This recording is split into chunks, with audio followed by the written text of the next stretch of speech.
नमस्कार मंडळी. मी निलिमा पटवर्धन आणि आज एक छानशी गोष्ट माझ्या वाचनात आली. लिहिलेली आहे सौ कृतिका नितीन कुलकर्णी, जे अंबरनाथला असतात त्यांनी. आणि शीर्षक आहे परत आलेला घास. परत आलेला घास. सुरू करते. विवेकला लहानपणापासून एक गोष्ट अजिबात आवडत नव्हती. त्याचे बाबा. नाही, बाबा वाईट नव्हते.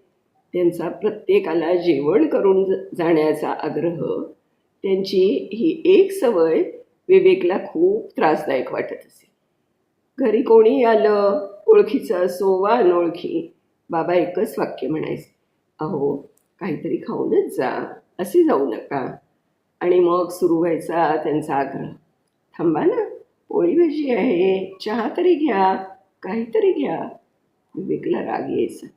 तो आईच्या कानामध्ये कुजबुजायचा, कशाला एवढा आग्रह करायचा? सगळेच लोक आपल्या घरचे आहेत का? तुला किती त्रास होतो या सर्वांचा? आई फक्त हसायची. आणि बाबा, ते काही न बोलता प्रेमाने पुन्हा एखादा घास वाढायचे. वर्ष गेली.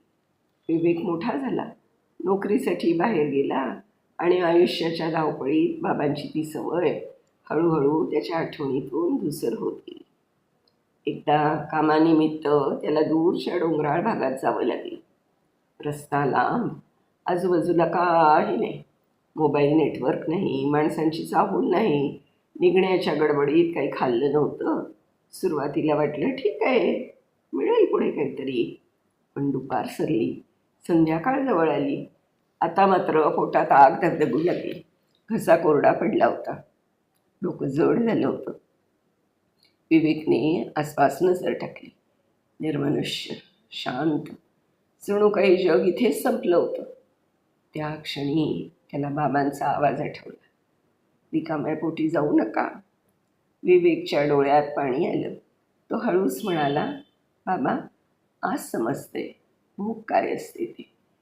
तो थोडं पुढे चालत राहिला. पाय जड झाले होते, शरीर साथ देत नव्हतं. आणि अचानक दूरवर एक लहानसं घर दिसलं. जणू काही त्या निर्जन शांततेत एक आशेचा दिवा. विवेकला विश्वासच बसत नव्हता स्वतःच्या डोळ्यांवर. तो धडपडत त्या घरापाशी गेला. दारावर हलकंच टकटक केली. दार उघडलं. एक वृद्ध जोडपं आत होतं. त्या दोघांनी एक विवेककडे पाहिलं. त्याच्या चेहऱ्यावरचा थकवा, भूक, असहाय्यता एका क्षणात ओळखली. तो काहीच न बोलता हसला आणि आजोबा म्हणाले, या, आधी काहीतरी खाऊन घ्या. विवेक थबकला. तेच शब्द, तेच भाव, जणू काही बाबा त्याच्यासमोर उभे होते. त्या वृद्धानं त्याला आत बसवलं. आजीनं गरमागरम भाकरी, ताजी ताजी भाजी, थोडासा भात आणि पाण्याचा एक तांब्या समोर ठेवला. अनोळखी ठिकाणी हे खावं की नको हा विचारसुद्धा त्याच्या डोक्यात आला नाही.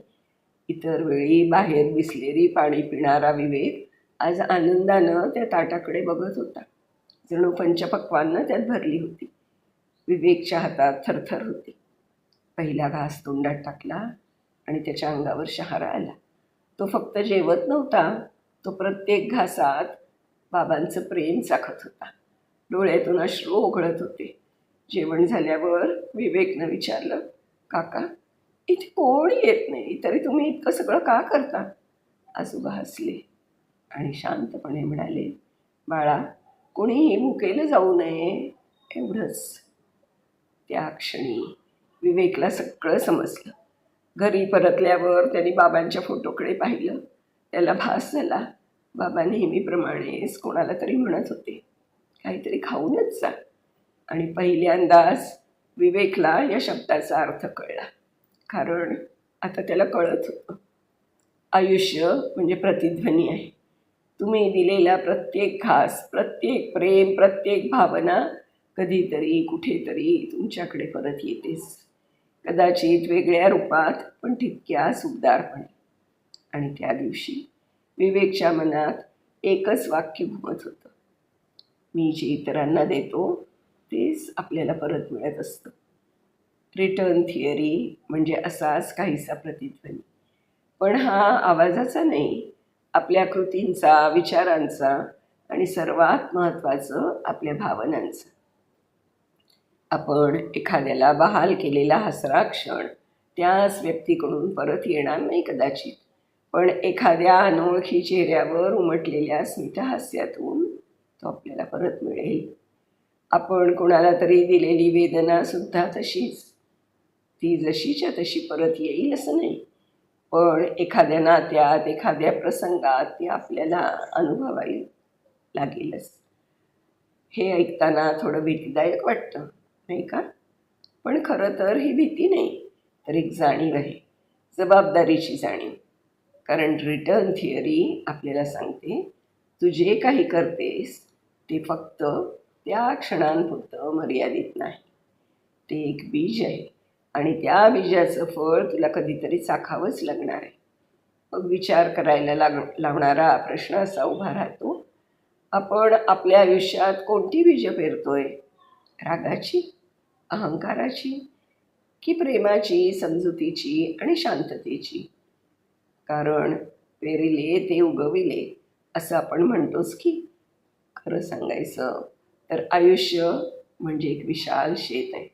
आपण नकळत रोज काही ना काही पेरत असतो, शब्दांनी, नजरेनी, स्पर्शाने आणि कधीकधी आपल्या शांततेने सुद्धा. आणि मग काळ अगदी शांतपणे त्या बीजांना अंकुरायला मदत करतो.